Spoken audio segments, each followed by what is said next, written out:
बिस्मिल्लाहिर्रहमानिर्रहीम। अस्सलाम वालेकुम। आज हमने जो टॉपिक डिस्कस करना है वो है क्यूमुलेटिव फ्रीक्वेंसी डिस्ट्रीब्यूशन। हमारा स्टैट्स का पहला चैप्टर चल रहा है प्रेजेंटेशन ऑफ डेटा और उसमें ये टॉपिक है cumulative frequency distribution. Cumulative frequency distribution को हम दो पार्ट्स में पढ़ेंगे। एक है less than cumulative frequency distribution और एक है more than cumulative frequency distribution. हमने less than and more than दोनों पढ़नी है, एक एक करके करेंगे। मैं स्टार्ट करूंगी less than cumulative frequency distribution से। अच्छा, क्यूमुलेटिव फ्रीक्वेंसी डिस्ट्रीब्यूशन के लिए हमें क्या क्या चीज़ें चाहिए होंगी, चाहे वो लेस देन हो या चाहे वो मोर देन हो।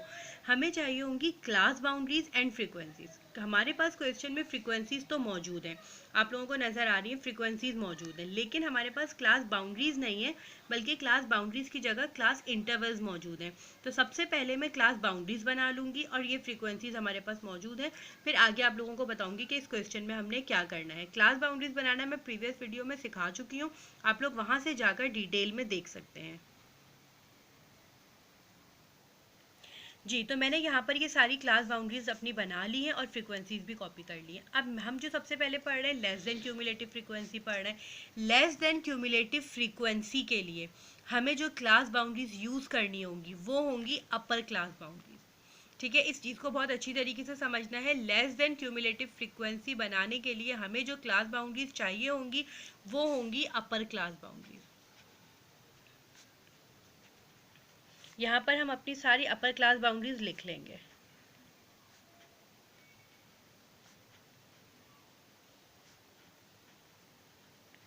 ये हमारे पास आ गई अपर क्लास बाउंड्रीज और हम अभी इस वक्त हमने क्या बनानी है, हमने बनानी है लेस देन क्यूमुलेटिव फ्रीक्वेंसी।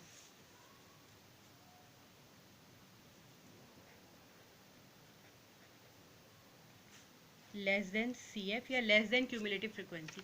अब ये लेस देन क्यूमुलेटिव फ्रीक्वेंसी किस तरह से निकलेगी, हमने सबसे पहले तो अपर क्लास बाउंड्रीज ले ली, अब हम आ जाएंगे फ्रीक्वेंसीज की तरफ। लेस देन क्यूमुलेटिव फ्रीक्वेंसी के लिए आपने सबसे पहले हमने ले ली अपनी पहली फ्रीक्वेंसी जो हमारे पास मौजूद थी। अगले के लिए हमें जो आंसर आएगा ना, मीन्स ये यहाँ पर ये पहली वाली आ रही है, आंसर में हम प्लस कर देंगे अगली फ्रीक्वेंसी को जो कि है 3, मीन्स नेक्स्ट आ जाएगी हमारे पास 4। अब उससे अगली के लिए हम आंसर में प्लस कर देंगे अपनी अगली फ्रीक्वेंसी को। इसी तरह से हम आंसर में प्लस कर देंगे अपनी अगली फ्रीक्वेंसी को।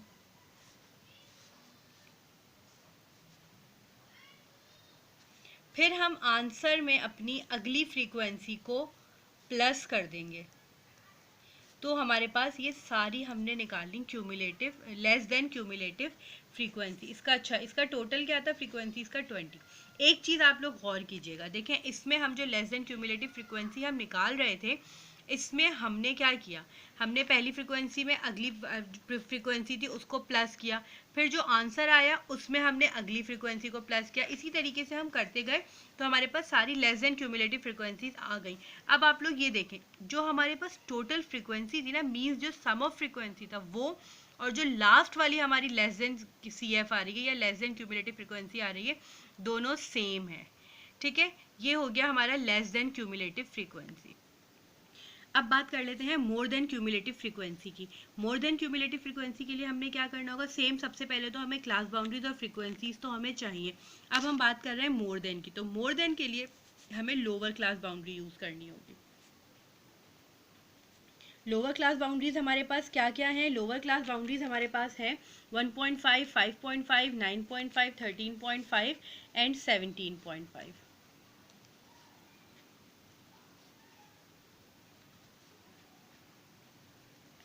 ये हमारे पास आ गई लोअर क्लास बाउंड्रीज। हमें क्या निकालना है, अब हमने निकालनी है मोर देन CF, मोर देन क्यूमुलेटिव फ्रीक्वेंसी। मोर देन क्यूमुलेटिव फ्रीक्वेंसी के लिए हमें क्या करना होगा, मोर देन क्यूमुलेटिव फ्रीक्वेंसी के लिए हमें सबसे पहले जो हमारे पास टोटल फ्रीक्वेंसी है ना, जो सम ऑफ फ्रीक्वेंसी है, सबसे पहले हमने वो लिखना होगा।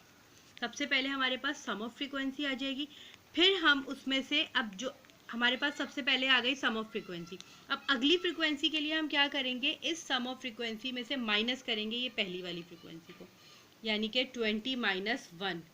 तो अब ये हमारे पास क्या बच जाएगा, ये हमारे पास बच जाएगा 19।